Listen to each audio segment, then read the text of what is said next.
out on the sea, searching for something that really found me. I didn't know it, but it drew me to it. Soon I was full of its passion in me.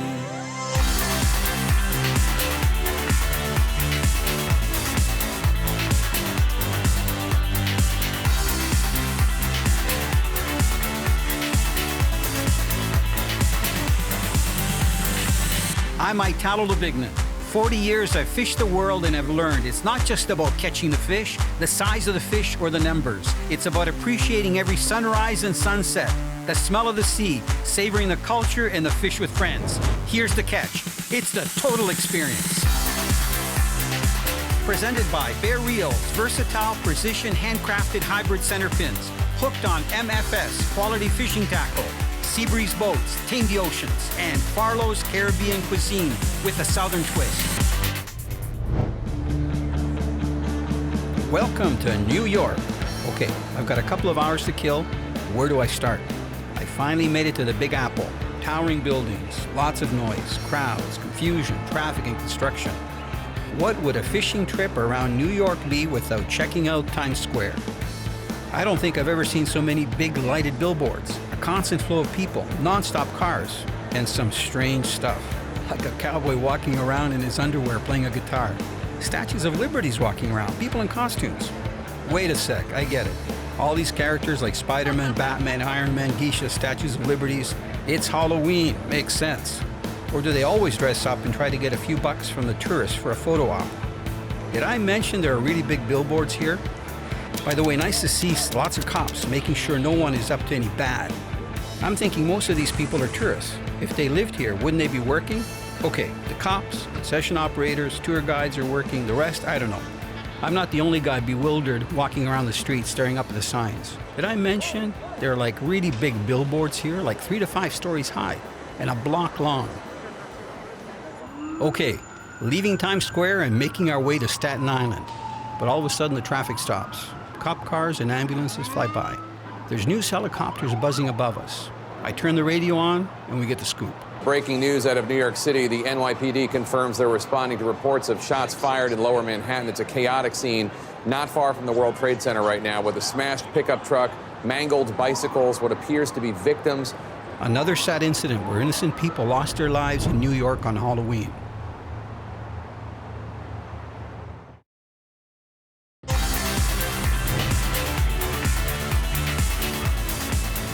After 3 hours, we finally make it to Staten Island in a quiet fishing pier. Finally, water.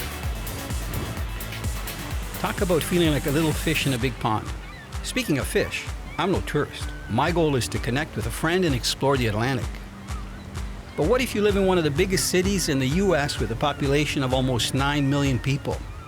Maybe your only option for a happy fishing place is out on the ocean or on a really long fishing pier.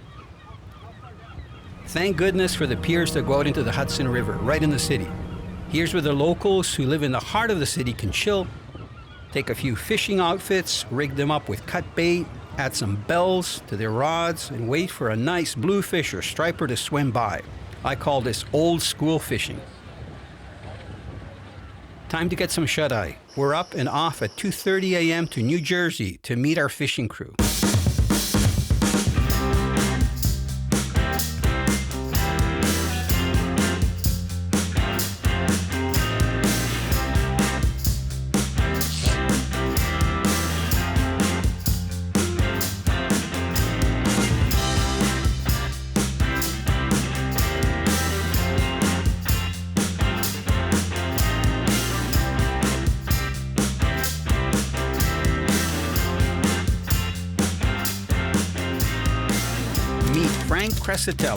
An Italian New Yorker who's a captain, a competitive angler, a fishing guide. He has his own TV show, and a really nice Jersey accent. He knows his way around the Big Apple. You know what I mean, on the water. Fishing the Atlantic off of New York in the fall is no walk in the park. If you want to do that, best to hit Central Park. These waters can get angry quickly. Fish move around and may or may not be there. On day one, Frank's attitude is, go big or go home. Plan A, Frank forgot to tell me we're heading out 60 miles in the Atlantic, hoping for a home run. Some big bluefin tuna. Only problem with trying to get a home run, you mostly get strikeouts. Frank's strategy is to cozy up to the commercial scallop boats and see if the tuna have been chummed up by the scraps they dump in the ocean after they take the scallops out of the shell. Sonar on, searching for fish. Moving with the tide and chum slicks, looking for tuna on screen. We move from scallop boat to scallop boat, hoping to find the tuna. But you know what? No luck.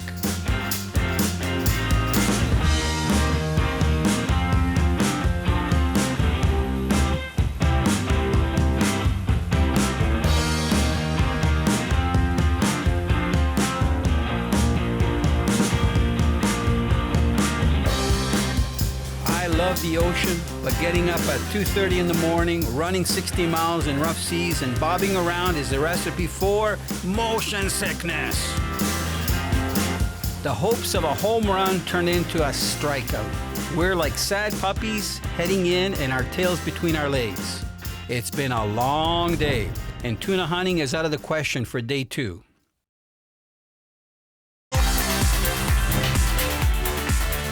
Here we go again. Meet Frank and Dante hours before daylight, getting the gear ready, live bait, and back out on the Atlantic. This time the game plan is a little different. No home run attempts, just trying to get on bases. Plan B, bottom fishing wrecks. After all, we need some fish for dinner. Wreck fishing is fun once you find a wreck and anchor over it. But you know what? We've got winds, waves. How easy is it to anchor a boat so that it's on top of a 30-yard circle? Not that easy. As Bubba would say if he was fishing a wreck, you can use bait to drift fish, you can bottom fish, you can troll around the wreck, or even use jigs. You get the gist. Those are options that work real well, especially if you're looking for a variety of tasty bottom fish. The blackfish is a very tricky bite. And then, you know, we're throwing these shells in. Yep. It's like a chum, too. When I look at the chart, I'll see if let me see where we're at with it. Hold on a second. Yeah, that's what I have. Nice. Yeah. And, You can fool most fish with live crabs or chunks of squid, but you can only fool some fish some of the time using artificial lures. Vertical jigging spoons can work wonders when fish are feeding deep or suspended in the water column. Lure Enterprises jigging lures are great to match the bait fish and get you down deep fast where fish are often feeding. Make sure you tie a tight knot, let the lure drop to the bottom, do a little jigging, do a little reeling, do a little dropping, and always be ready for a big tug. oh, there he is. There he is. Oh, triggerfish. We call those ocean tallies. Can you keep them up here? Yeah. These things are so good to eat. They are. Yeah, down south, we Look at can't the keep them. teeth. Yeah, Why? yeah. I don't know. There's no season on them right now. Yeah, yeah, they're There's a great season eating. up here. Yeah. There we got it. Oh, dude, nice fish. Dude, that is a nice tog. First time seeing Dude, one of these. They're beautiful. That is, so that the... No, you didn't let that go, that triggerfish. No. The we real got it. name is tautog. Yep, See the teeth? yep. It's got like human-looking teeth. You ready? Look. It's like a kid with a bad dental job. Nice D. Told you, they're down there. We just They're gotta gorgeous. Yeah, beautiful. Oh. They're nice and thick too. Look, this is an Italian fish. Oh, we dude. got some meat there. Dude, that is a... Wait till you eat that thing. One of the toughest fish to catch on the Atlantic wrecks is the toe tug, or blackfish. These fish feed on the bottom. They have a small mouth with sharp buck teeth, big lips, and they love to eat crabs, which, by the way, are really tough to keep on the hook without having a toe tug clean it off. What? I did get robbed. Ever catch a fish with legs? Introducing Mr. Sea Robin. Wings like an eagle and feet like a butterfly. Well, not exactly, but you get the message. These fish crawl and swim along the bottom. Look, one of the common fish out here. Look at this robin fish. Does that look like a bird? Look at, see those big flaps? Isn't that gorgeous? Look at, see these little legs? You can literally go right along the bottom looking for food. Look how big those fins are. Very, very interesting fish. Frank, I got a robin fish. You ever Sea catch robin. one? Yeah, sea robin. We call them birds. Porgy dig right in and feed with the rest of the wreck fish and are probably the easiest to catch, second to the black sea bass. They may not be huge, but make up for it by their tasty flesh. Porgidito. Ooh, that's a nice porgy. And the survey says, yeah, 12 to the tip. And we double check it, but I believe, ladies and gentlemen, that is our first keeper porgy. And these things are some of the best eating there is. Most popular fish to catch if you want an easy meal is the black sea bass. These are schooling fish that take bait and jigging lures well, but you have to be on top of the wreck to have non-stop action. They look like a freshwater bass, just a little darker, and they're also excellent eating. So the fish are on these wrecks all the time, Frank? Yeah, just different stages of it. Oh, that's a good one. Right in. Yep. So summertime, some smaller ones sometimes, early and late. You know, you get different sizes. Yep. That's a keeper. You know, they're not a big fish, but they got a lot of meat on them. How do you prepare these? Because we're going to have these later. Oh, yeah. So you could do a lot. It's a mild white fish. Yep. You just don't want to overdo it. Yeah. You know? Yeah. But it's a white flesh. Beautiful. Okay. How do you cook them usually? You could pan sear them with, you know, garlic and butter. Yep. A little onion. Or I just sometimes do like a flour. Yeah. Salt and pepper flour and pan fry it. You got to show me. You got to show me later. Yeah, I got my friend Anthony coming in. He's a great Italian cook who's got a lot of great ideas as well. Okay, I should put them in the cooler. Is that keeper? Throw them in the live well, yeah. Okay, in the live well. Perfect. Should have seen that thing hit. You know, I'm having as much fun. I'm having as much fun watching you guys land these fish. Nice That's fish. a nice sea That's bass. a big one. Yeah. We don't get them that big down south. That's a gorgeous fish. You're gonna get nice fillets off it. Beautiful. Woo. If I was to sum up the bottom fishing out in the Atlantic when you're bobbing and moved around by the wind, it would be chaos. Everybody hooking up fish, going nuts, rebaiting, really nonstop action that's out of control. We're three grown men that turn into kids, laughing our heads off, screaming and catching and releasing fish. But it's time to button down and head back.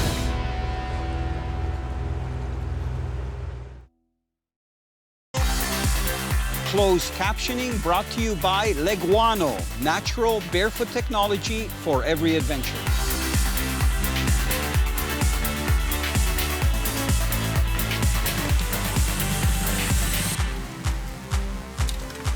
Now the not so nice part. We need to clean the fish, clean the boat, pack everything, and head back to Staten Island for a birthday celebration at Frank's house. Captain Frank, have you cleaned fish before? Once or twice. Okay.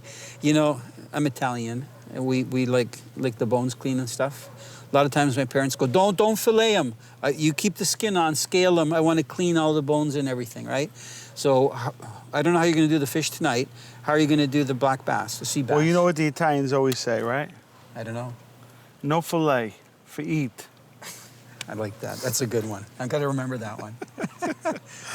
But yeah, so there's a little bit of a unique challenge with the sea basses because they have, I think it's 5 bones coming out. So we just, you know, make that regular diagonal cut, stay away from the belly cavity, and then just come on down. Okay. And then, you know, regular, just make a cut up against the spine, you know, and then just, you know, follow that right out. There you go.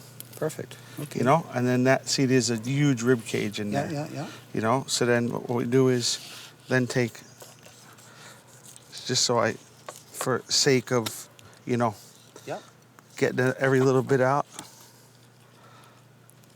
Otherwise, I'd have to cut in and go over. Right. But you can't have my fingers run right along that rib cage, I guess it is, hey? You feel it? I do. Yeah. So, a little, maybe Fra Diablo. You know, I haven't eaten since last time, eh? I'm hungry. I haven't eaten since last time. So, this side, I guess because I'm righty, I come in the other way and do it from the top. Fine. It works. You know? Yeah. You know, a lot of people do when they clean them fast, they use the spine as the guide. Mm-hmm. But when you do that, you lose that little, because it's, Yep. you know, Like a ridge. higher in the middle Yep. than it is down the bottom. So I take my time and go in. So then I start, on the spine, kind of angling in a little Sure, bit. so you don't lose that meat on the ridge. Right. There you go. Yeah, nice fillets. Yeah, they're gorgeous fish. It's getting late, and we have to pack the rest of the fish on ice and clean them when we get to the house. We're already going to be late, probably the last ones to arrive. Sounds like a fisherman? We'll think of an excuse. There's no shortage of fish restaurants in New York, but why eat out when I can enjoy getting to know the Crescitelli family and friends and enjoy one of Frank's special fresh fish recipes? One thing you can bet on, Italians never let you leave hungry or thirsty. Oh yeah, just when I thought we could relax, I remember we still have to finish cleaning our catch. Only problem, it's dark, and we have to do it with lights strapped to our head. Wonder what the neighbors are gonna think. And I used to run 12 miles off of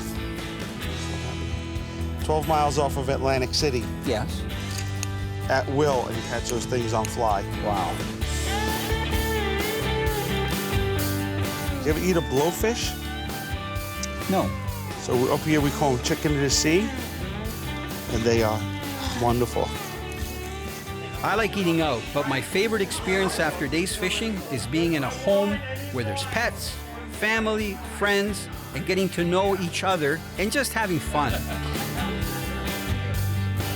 I love dinner parties, especially when you have a master chef like Anthony Pistilli cooking up a storm with an Italian flavor.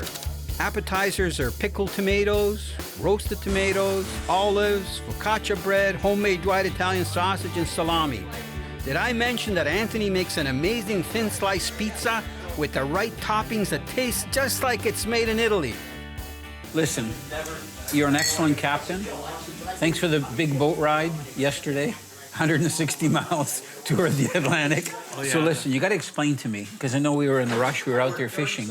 How do you get on that pattern with the scallop ships and the commercial fishermen, and then having the tuna come in? How do you know the timing and stuff?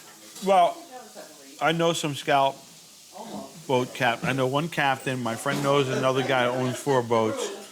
So that's how normally it'll start. Somebody will say, hey, we saw some fish. And then it's like they're being fed. So, they're traveling down a certain contour, right? Yep. 30 fathom line, 40 fathom line, whatever it is. They're migrating. They run into a food source, a preferred food source. They don't have to chase it. They just sit there and eat It's it. plentiful. So they're being fed. They're looking up. Oh, here it comes again. It's like a big chum line. How long are the boats out there? Well, Hours, days? How does it work? So the bigger boats go for some days, but the scallop fishery is a very monitored fishery. The way we can track them with an app on our phone through the AIS is the same way that the Coast Guard knows how many days they're fishing. So they'll have so many hours of fishing allowed. So the Coast Guard sees those boats coming in an area, and they consider them fishing when they go in there. So, and they rotate the grounds. So they'll fish in a certain area, then they'll close that area and let those scallops replenish. So they do move around a lot. Now, you said the fishing was really good. That's why we ran out there, but you also had bad weather, right?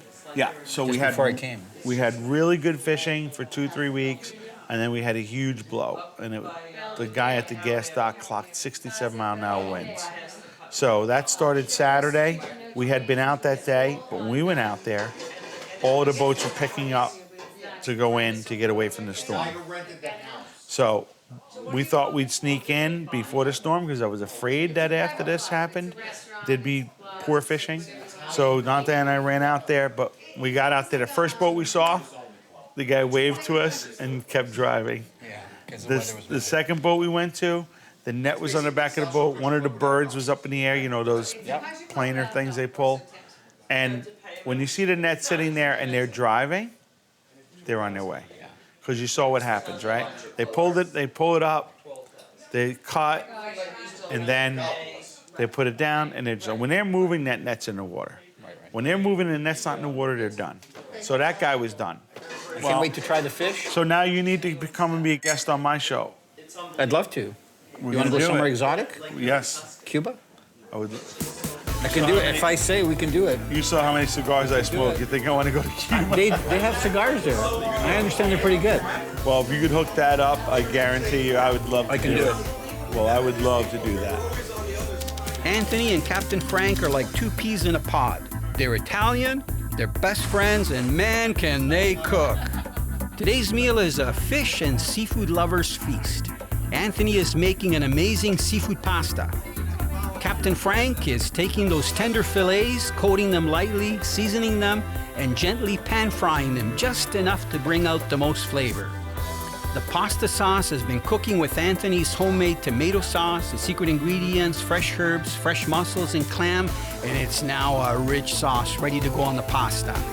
Watching these chefs at work feels like I'm in a fine seafood restaurant kitchen. The fish is being pan-fried, the pasta is gently turned and tasted to make sure it's al dente while we're all getting to know each other. Add the peeled fresh shrimp, stir well to have them absorb the base flavor, let simmer for a few minutes, and it's time to feast. It's one thing to be on the water and catch fish, but I like to have a few drinks with the boys, exchange fish stories, and enjoy an amazing fresh fish meal with friends. And the icing on the cake for this trip, it's Captain Frank's birthday.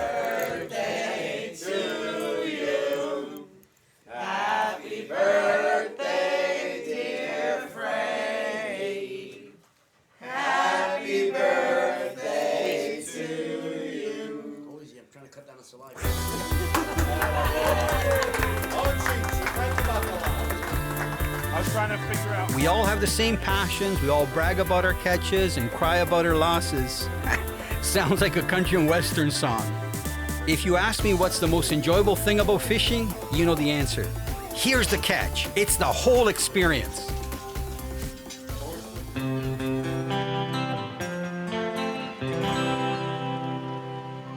One day I wandered out on the sea, searching for something that really found me. I didn't know it, but it drew me to it. Soon I was full of its passion in me.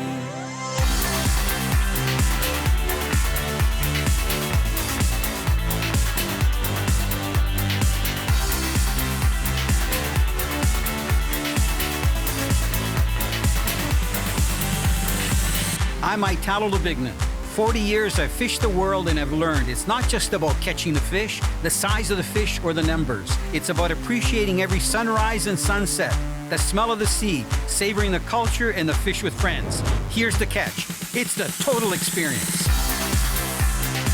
Presented by Bear Reels, versatile, precision, handcrafted hybrid center pins. Hooked on MFS, quality fishing tackle. Seabreeze boats, tame the oceans, and Farlow's Caribbean cuisine with a southern twist.